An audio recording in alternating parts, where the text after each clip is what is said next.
In real estate, you could be a great operator, a disciplined buyer, even a sharp negotiator. But if you're not tax efficient, you're giving away the very cash flow that you work so hard to create. Aligning your investment strategy with the right team and tools is more important than ever. Tax planning isn't just a defense. It can be one of the most profitable parts of your investment strategy. I'm Kevin Bupp, and this show exists to help you make smarter, more resilient decisions in every market cycle. And in today's environment, understanding tax strategy isn't optional.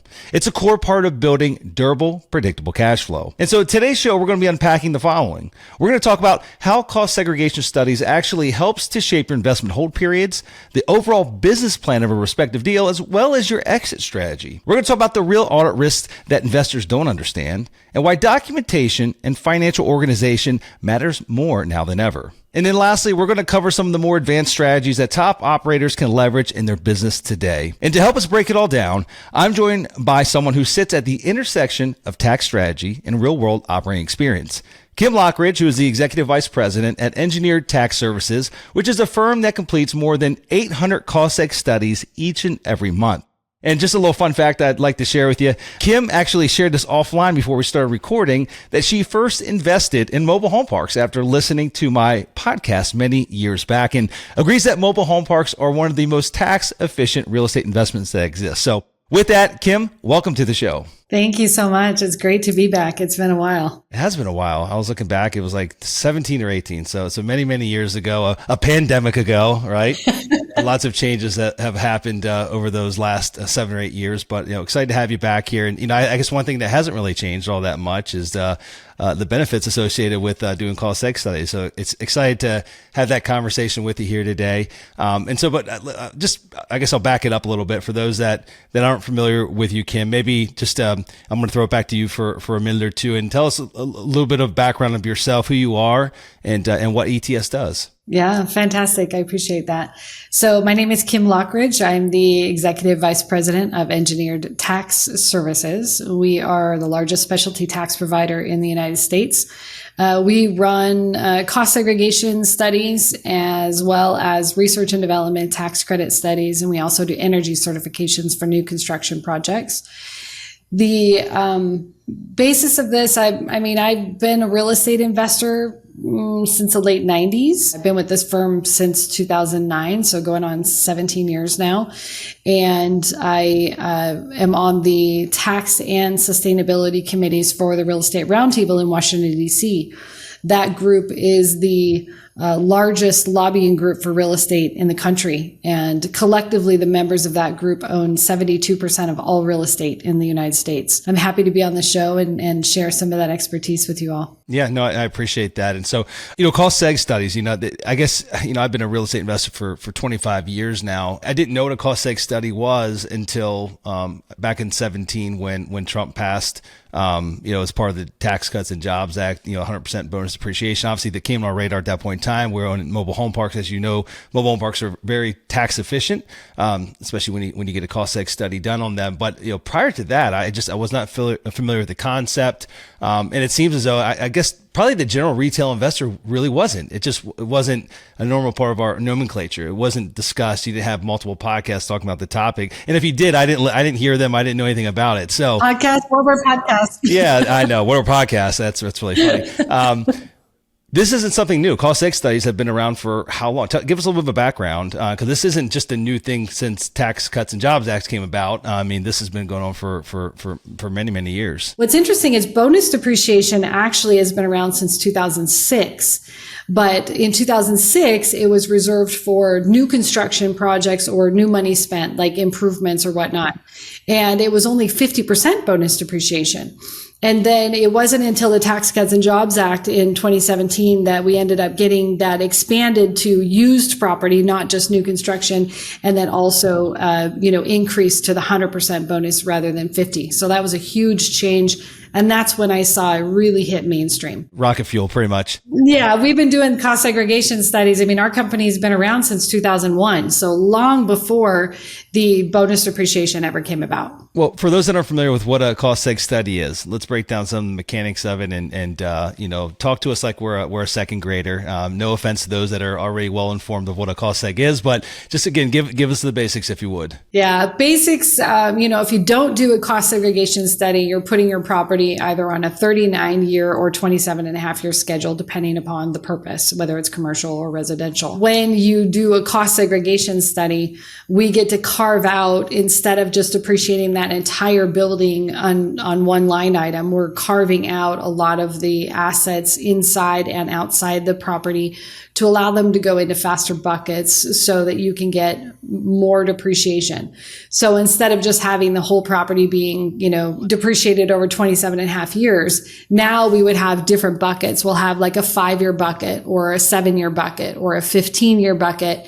And then also the structure has to stay in the 27.5 and 39-year buckets. What's interesting to note, and a lot of people don't, they've heard of cost segregation, they hear about bonus depreciation, but they're not sure how it works, and they don't know how it goes together. But just to give you, a definition of it, bonus depreciation is a result of a cost segregation study, in that bonus depreciation applies to the assets in a class life that is 20 years or less. So when we can take the asset from 39 years or 27.5 years, which do not qualify for bonus, and we carve out parts of that building into those 5, 7, and 15-year buckets, now that triggers for the bonus depreciation because it's under 20 years. And so that's how it actually works as far as the vehicle of how it gets those tax deductions in that current year so large. Bonus depreciation kicks in, and typically when you put assets into a 5 or 15-year bucket, you have to depreciate them over 5 and 15 years respectively, okay? But when the bonus depreciation kicks in, instead of having a 5-year schedule, if you get 100% bonus depreciation, it says, you know what? You don't need to wait 5 or 15 years for this. You get 100% of it up front. So as soon as you put it into those buckets that are less than 20 years, it can trigger bonus depreciation if it's in the year that is qualified. And essentially you get to depreciate that entire asset all in year one instead of having to wait the 5 and 15 years for it. So that's where the cost segregation becomes very, very powerful and beneficial, is that we want to carve out as much as we can into those 5, 7, and 15-year buckets to make them eligible for the bonus depreciation that's qualified. Would there ever be an instance where it makes sense for someone to conduct a cost seg study, but not necessarily take all that depreciation year one? Yeah, I have that come up quite a bit. It's a little bit nuanced. You can do that. You can opt out of, say, the 5-year bucket and then take your 15-year bonus. But if you do that, then if you buy any appliances, you're opting out of all of it. It's not just on the purchase. It's all of it. If you opt out of 5-year, you opt out of 5-year across the board. Now you could be putting yourself at risk for future years. So it's not recommended, although you could. But in this case, I think it's important to note that let's say you have a massive amount of deductions from the cost segregation study via bonus depreciation.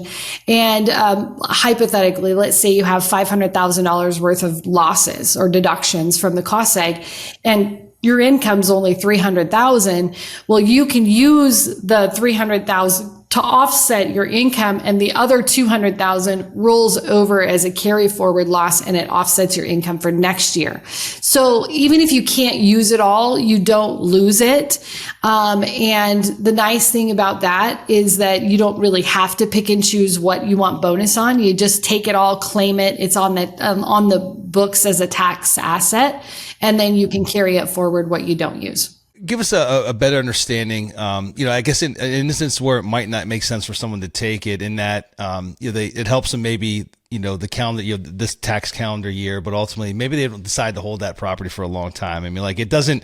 Once you take that loss, like there is the risk associated with recapture, right? And so, like, Is that a consideration, would you say, for folks? I mean, that are considering taking, they need a loss, they're going to buy real estate, but like more than likely, maybe they're not long-term holders. Like they intend to maybe flip it at a later, at a later date, but only within the next couple of years, 2, 3, 4 years down the road. Would it still make sense for them to go the cost seg route and take all that depreciation year one? It does, and it does for multiple reasons, because when you do a cost segregation study, it is true that you're accelerating depreciation. So it's kind of like taking an advance on a paycheck. You start a job, you tell your boss you're going to work for 5 years and you want him to pay you 5 years up front, but then you quit your job in year 3. You're going to have to pay back 2 years of that wage, right? You've already worked off some of it. So you're not having to pay back all of it. It is prorated, but also, think of it this way. Instead of thinking of it, well, I don't want to take all the deductions now because I might have to pay them back in the year I sell. What happens if you don't sell? Then you still get to use that deduction. And so I look at it like a loan from the IRS at 0% interest, because you would be taking money out anyways to get the improvements done, or maybe to buy some equipment or do something like that. So why not just take the money that is allowed to give you from the IRS and then pay it back when you sell the property, when you have the proceeds? That's the worst case scenario.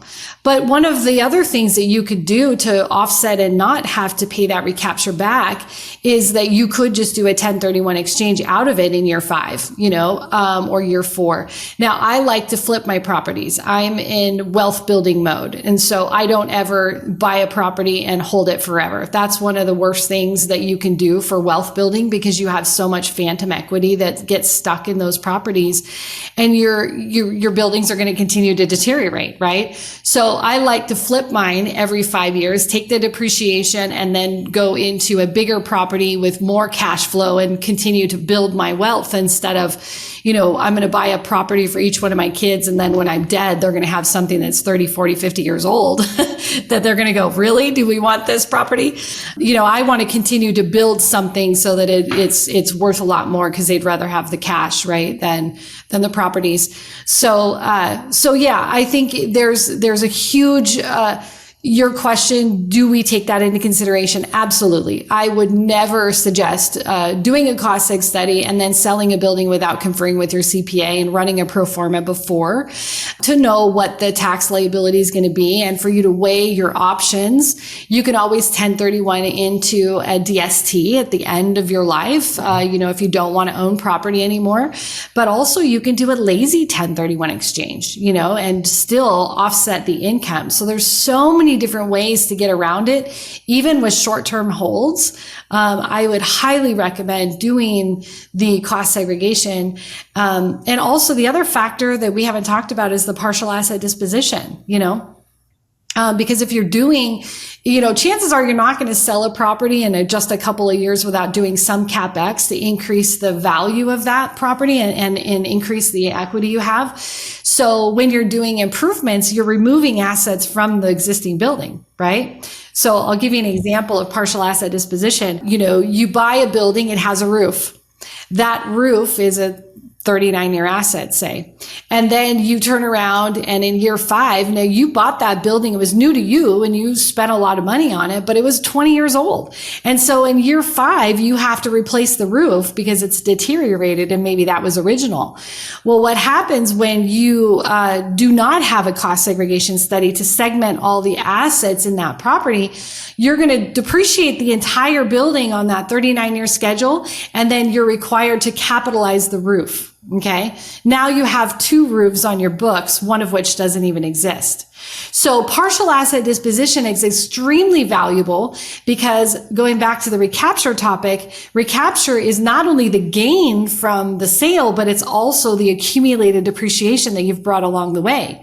And so if you can eliminate the accumulated depreciation by doing partial asset disposition, you're going to actually benefit yourself in the recapture and make those more favorable. So what you do is you do a cost seg study, you establish the value of that first roof. When you take it off to put on the new roof, now you actually physically take a calculation or an expense of the remaining depreciation of that old roof and you take it off your books. So no more, it's not accumulating depreciation anymore. So arguably, partial asset disposition is more valuable in the long run than even bonus depreciation. So don't forget about that. And it also helps you in the end when you sell to alleviate some of those recapture costs because you've done the disposition, gotten those assets off the books. Have you found that like your typical CPA accountant, are they well versed on this, these kind of topics, like the partial asset disposition? No, they're not, right? Like, so I think that's where a lot of folks kind of miss the mark. Is that there's a lot of these additional opportunities for you that your average, tax advisor has no idea of. And so you're leaving quite a bit of money on the table. So, and I want to, there's a lot there, Kim. There's quite a bit I want to unpack. I definitely want to talk about the lazy 1031. I'm sure you piqued some interest there. I feel like that's some new terminology that started getting thrown around in the last couple of years. And we definitely want to dive into that, but would love some clarity as well here. I think that, there's a lot of advertisements you get on Facebook. There's quite a bit of advertisements, especially now that we're, ending the calendar year. Certain folks are out there looking for passive losses. So a lot of real estate investment groups are really touting the benefits of bonus depreciation, but it's not necessarily applicable to everybody. If you're a high income earner, W-2 earner, there's some instances where you might not be able to take advantage of those passive losses. Is that correct? Yes and no. You can still take advantage of them if you're a passive investor. So when we talk about taking the deductions at $300,000 and offsetting, $300,000 worth of income, of course, that's if you're a real estate professional, right? If you qualify. Now, you don't have to have a license. You just have to have the hours and that kind of stuff. And that's a whole other podcast. 750 hours a year. Is that what it is? Yeah, of active management. Yeah, active management. Not searching for properties, but active management. Yes, and you have to have a log and you have to have the documentation. And so 750 hours a year of active participation, but it also needs to be more hours than you do anything else. So if you have a full-time W-2 job, it's pretty hard to claim that you are also a real estate professional unless you're in real estate. If you're not a real estate professional, consider making your spouse a real estate professional. There's a lot of things you can do. But if you're not, and your passive activity still does qualify. You can take some losses.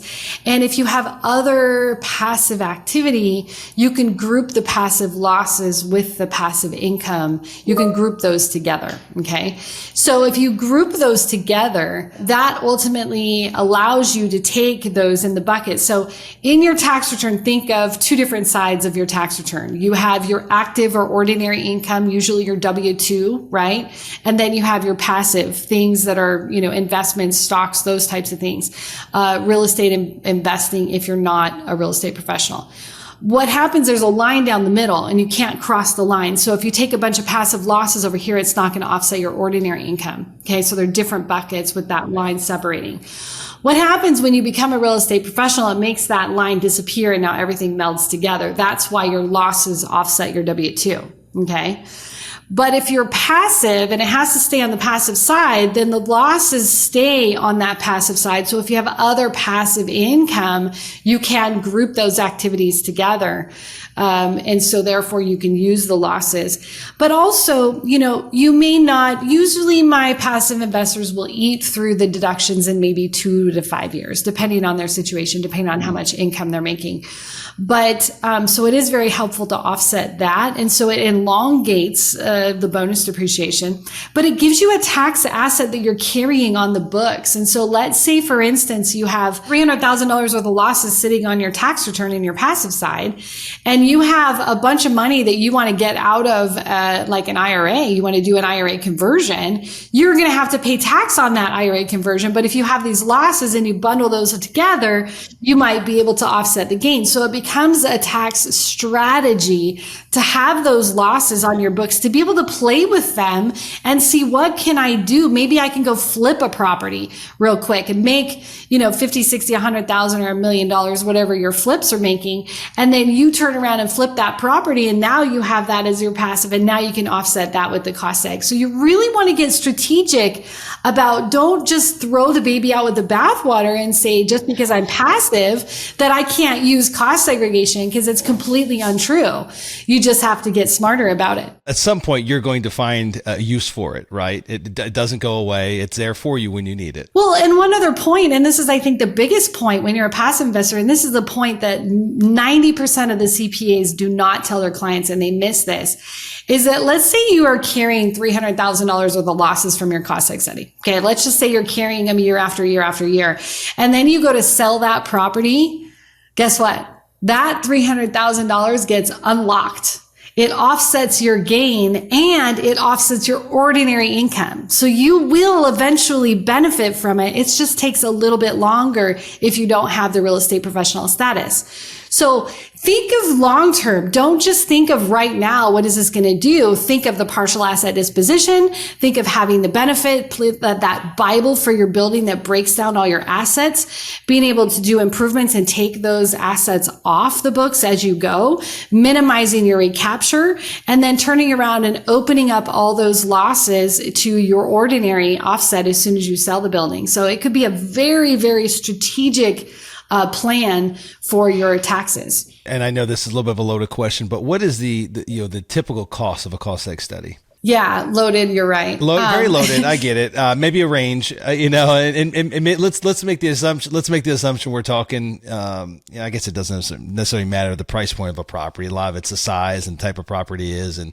so yeah, I get it. That's a hard question to answer, but I guess where I'm going with that is I made an introduction the other day. I was having a conversation with a good friend of mine. We were talking real estate on the way to go watch the Tampa Bay Bucks play, and he's got a bunch of residential property. A bunch of residential rentals. And, I've been planting seeds with a really smart business guy, but has done a horrible job with his tax planning. I mean, literally every year I'm like, you wrote how big of a check?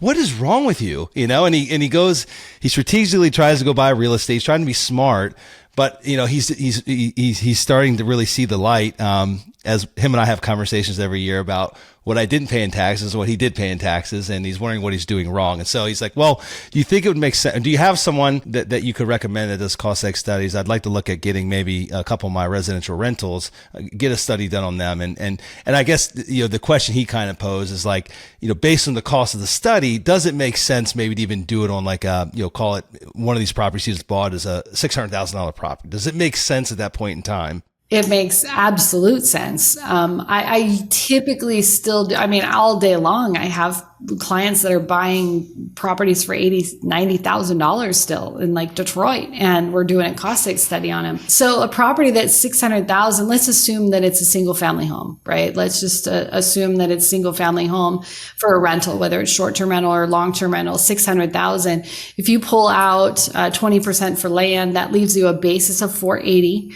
And then we're probably going to yield about $144,000 in tax deductions from that property. So $144,000. Now let's say that you're at a 30% tax bracket effective. That's a $43,000 cash benefit back in your pocket. It's going to save you $43,000 in taxes. Well, that cost of that single family home might have been $3,000.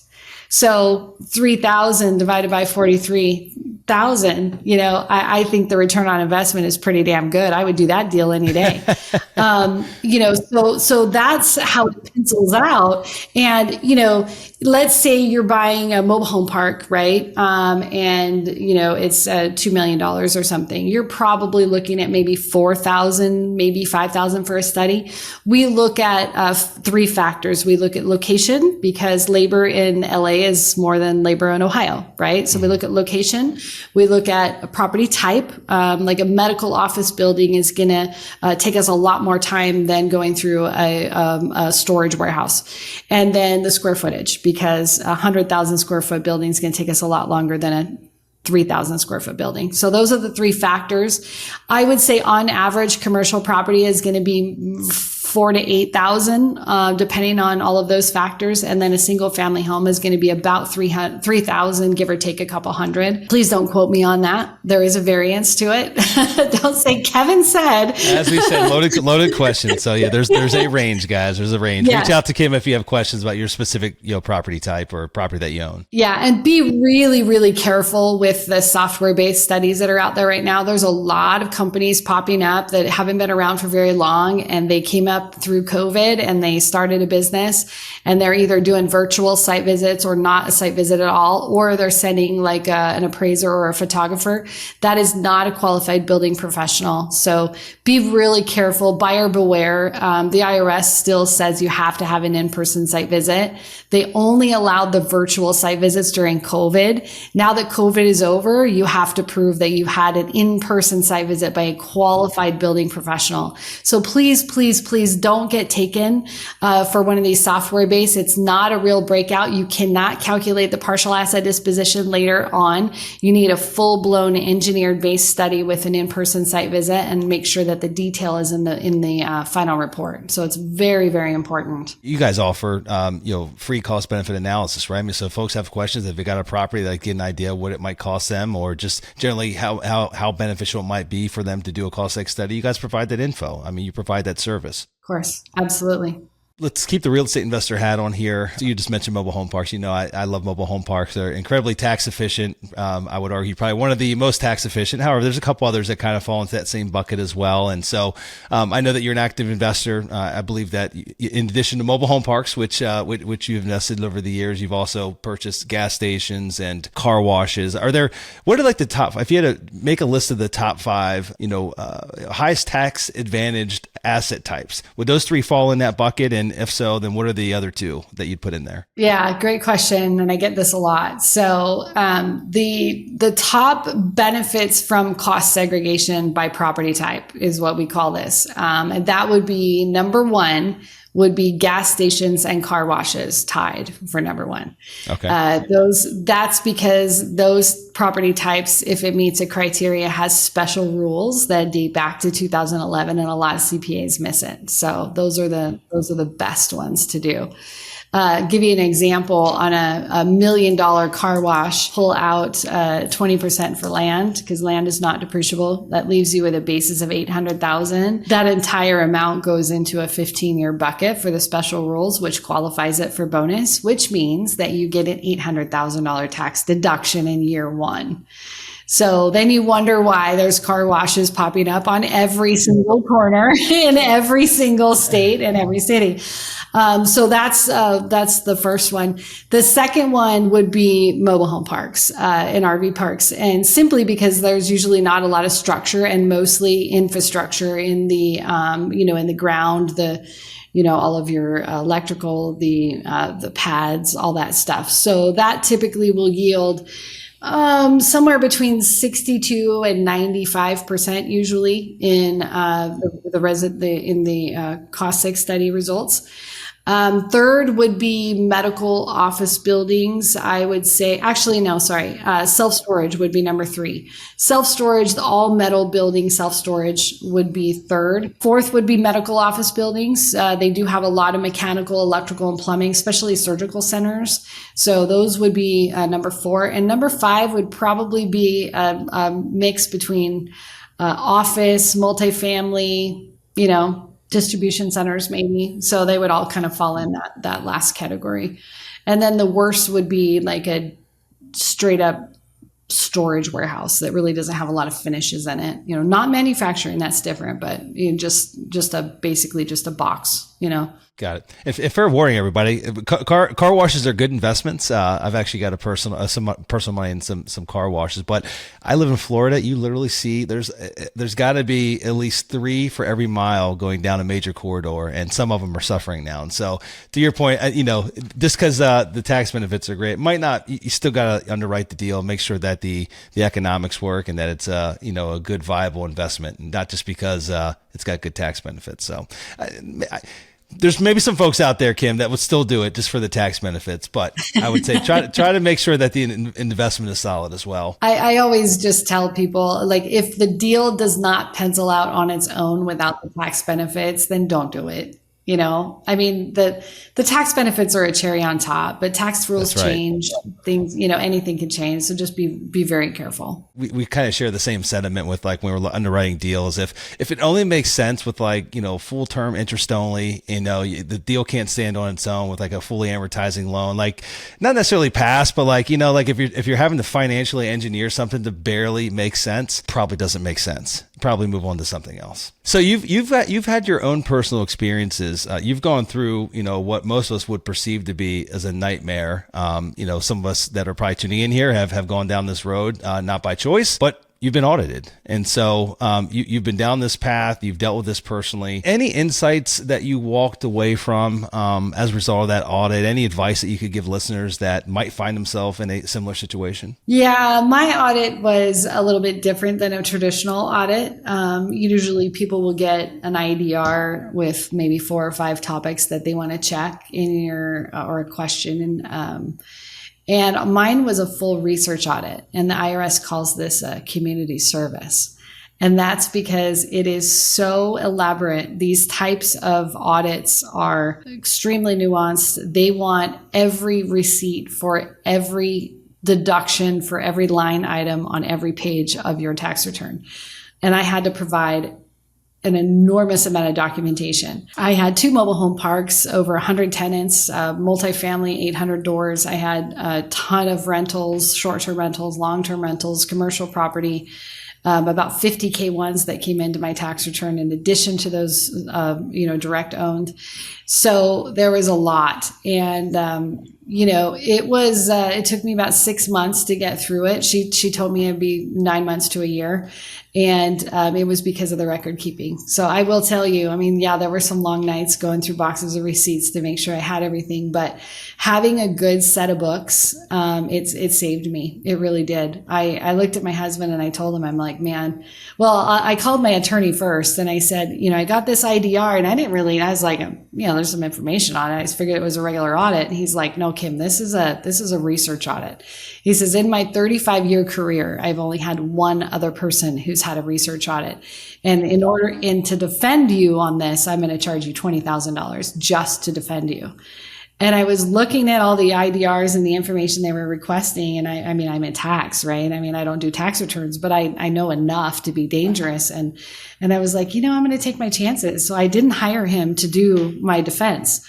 I did the audit myself and I provided her with all of the documentation. One property, one mobile home park, to get all the documentation that she was asking, it was over 800 pages. It was a ream and a half of paper because she wanted every single lease from every tenant. She wanted every utility bill. She wanted the appraisal, the land value, the cost seg study. She wanted absolutely everything that you can possibly dig up for these. And, I had it all and I put it all and I bookmarked it all. I was very, very, very detail oriented.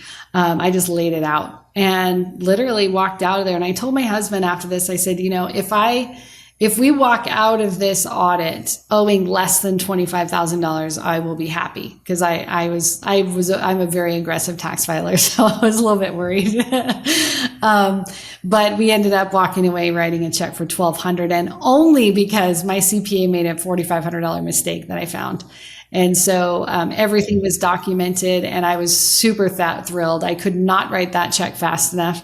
And to get them out of my hair after 6 months was quite the feat.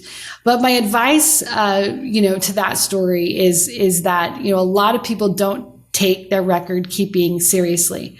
They don't keep really good records on their miles. They don't keep every receipt. They just think, I'm just going to go through my credit card statement. Credit card statements are not enough. I had the credit card statement. I had the bank account records, but they wanted the physical receipt to see exactly what the product was that we bought and what the purpose was. And so it was really important for you to not just do your transactions in QuickBooks but make sure that you have the receipts saved and you can attach them to QuickBooks, or a lot of those bookkeeping services do that for you now. Make sure you have everything to back it up, or just know that they will probably take it away and you won't be able to use it as a deduction. Bank statements and credit card statements are just not enough to cut it. Yeah, no, that's great advice. We're very diligent, on the company side, right? Like all of our vendors, they've got to do a vendor packet and, everything's got to be documented. And so we've got all that information, but I would guess that a lot of smaller, I can think of myself back when I started buying real estate. You got, some vendors you pay under the table, right? Like you're paying them cash, but you're pulling it out of your company bank. Just like you're doing little things like that, not thinking that's going to come back and bite you.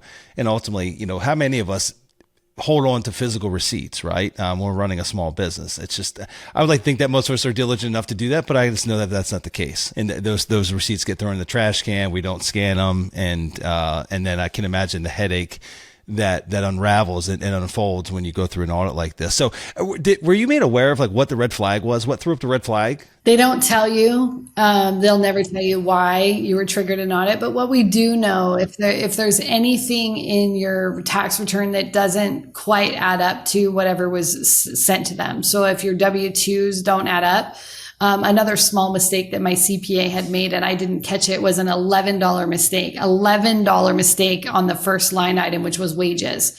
So when you put the two W-2s together, it was off by $11. And because they got copies of the W-2s and they saw that, and the amount of income that rolls through our tax return, they thought this was going to be a gold mine, because if that's the first line item that's off by $11, where else can we find money? So there were little things like that they did challenge. There were they challenged my real estate professional status. I don't want to brag too much, because we were two W-2 income earners and we took real estate professional status, which is a huge no-no that a lot of CPAs will tell you that will just flag an audit. It did, but they allowed us to keep the real estate professional status, which was huge for us. And that's because, I had extenuating circumstances. So just be very, very careful with what you're doing. I did have a client that got audited. We did a cost seg study on, and because we offer audit defense, a cost seg was part of the topic. The problem, though, was that we delivered the cost segregation results with the dates and the basis that was provided to us. And the client went to their CPA and decided to claim it in a different year. Ultimately, what happened was not only did they get that taken away from them, but they were also flagged for, criminal charges. It was fraudulent charges because they deliberately changed the date to give them a better benefit, moving the place in service date. So I'd be very, very careful, be very diligent, make sure that you keep your documents. I mean, QuickBooks, well, you can literally scan a picture of your receipt. It'll automatically scan it for you into the system, and then you can just tag it later and match it up with the book records or bank records. So I would just be very careful. Please take the time to have the documentation to save yourself, because I'll tell you what, it's murder if you don't have that. Yeah, and we've got smartphones. We've all have no excuse as to why we can't snap a photo, right, of the receipt at this point in time, and have it, electronically get filed away very quickly, really, very easily. I guess as we round this out here, Kim, I wanted to cover this one last topic. You mentioned it earlier on, so lazy 1031. Maybe you can speak a little bit more to that. I know it's not necessarily a thing per se. It's just it's more of a methodology. But maybe speak to a little bit about what that is and what that means. Yeah, it's super easy. A 1031 exchange, traditional, essentially you have to sell a property and use the proceeds to buy another property. You have 45 days to identify the new property and you have 6 months to close. Okay. So they're very strict dates and very strict rules. Not everyone can identify a property in 45 days. That's a pretty short time period. Or what if you find a property and then it falls out in due diligence and you're like, I can't buy this property, and now you're screwed. You just failed your 1031 exchange. All is not lost. A lazy 1031 exchange, and follow me through the concept here, is say in the same tax year. Now that is the number one key for this. It will not work if you do different tax years. So in the very same tax year, you sell a property and then you buy another property. Okay, don't do a 1031 exchange traditional. You essentially you have your proceeds and your recapture at this point, and then you do a cost seg study on your new property and you use those losses to offset the recapture and the capital gain from the one that you sold. As long as it happens in the same tax year, then you can actually group those assets together, and then you end up having the same results as a 1031 exchange, except for it doesn't reduce your basis. Okay. And that's a key thing in a 1031 exchange. Let's say you sell a property and you have $500,000 a gain, and then you buy another property for $200,000. When you bring in that gain, your basis for depreciation is only 1.5. You lose that 500,000 of basis. Okay. So you can't depreciate that asset. And then you're also kicking the can down the road. You're going to owe the tax on that 500,000. Okay. You will owe it. And what happens is you're just kicking the can. It's a tax deferral. So if ever you sell that property, now you're going to have to pay the proceeds from the 500,000 plus whatever you gained on the new property. So there are some downfalls to the 1031 exchange. Whereas if you do a lazy 1031 exchange, you don't reduce the basis. You're still using the $2 million over here for the new property. And essentially, you're not kicking the can down the road. You're satisfying your tax liability in that year with the bonus depreciation from the purchase of the new property. So there's a lot of benefits. And we see this in, divorces a lot, where you own property with your spouse and you have to sell the property. And now you want a 1031 exchange because you don't want to pay the tax liability, but you don't really want to be partners with your spouse anymore. It's like if you do a 1031 exchange, you have to use the same entity. You can't change an entity. So now in the structure, you'd have to restructure everything. So then that poses a problem. So we see lazy 1031 exchanges solving a lot of problems with, preventing the can from being kicked down the road. You're satisfying the tax liability. You're not reducing the basis, and you don't have the same requirements of having to buy it under the same entity name. No, I mean, some would argue that it's actually even a better strategy. But again, the same thing applies. So you have to do your due diligence, right? You can't just turn around, sell a property, and go invest with a bunch of different syndicators out there and gain that benefit. Know what you're investing into. Know what the actual deal is. You're comfortable with it. And if you can't get comfortable with the deal, you can't find a deal in the lazy 1031 way. You can't find a replacement property via the regular 1031. Then pay the gains. Just pay the gains. Pay the gains. Yep. Pay the gains. Right. Well, Kim, this has been a lot of fun. Always, it's been too long since we had you on. Like I said, I think it was back in 2018 when we had you on last. But I'm glad to hear that everything's going great with the company. You guys are growing like gangbusters.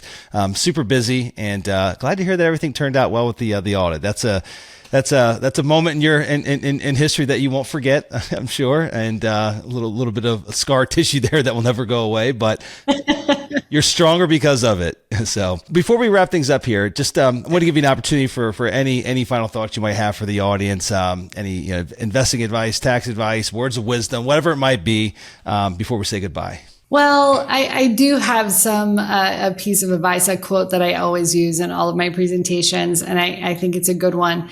But essentially, we do believe that everyone should pay tax, but there's nothing in the code that says you have to leave a tip. So we're in the business of taking the tip off the table. I'll borrow that from you. Thank you, Kim, so much for being here, guys. And thank you for listening in and tuning into another episode of the Real Estate Investing for Cash Flow podcast. If you enjoyed the show here today, please do take a moment, subscribe, leave a rating and review. It allows us to attract amazing guests like Kim to the show, not just one time, but maybe back again for a follow-up. With that, I appreciate everyone's time today. So until next week's show, wishing you strong deals and even stronger cash flow. Take care now.